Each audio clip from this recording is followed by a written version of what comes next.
Well, the weather news leading up to Christmas isn't getting any better. This now from the National Weather Service in Grand Forks. A blizzard warning has been issued for eastern North Dakota and western Minnesota beginning at 9 p.m. and lasting through 6 p.m. Friday. So 9 p.m. tonight, this Thursday, through 6 p.m. Friday. A winter weather advisory has been issued for Towner County beginning at 9 p.m. and lasting through 6 p.m. A wind chill warning has been issued for eastern North Dakota and western Minnesota through 12 p.m. Saturday. Wind chill advisory remains in effect for portions of northwest Minnesota.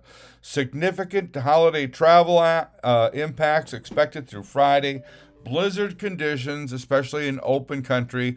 Dangerously cold wind chills between 35 below and 50 below. Life threatening conditions are possible to those stranded. Again, a blizzard warning beginning at 9 p.m. this Thursday evening and lasting through 6 p.m. Friday. I'm Neil Carlson reporting for iNewZ.TV.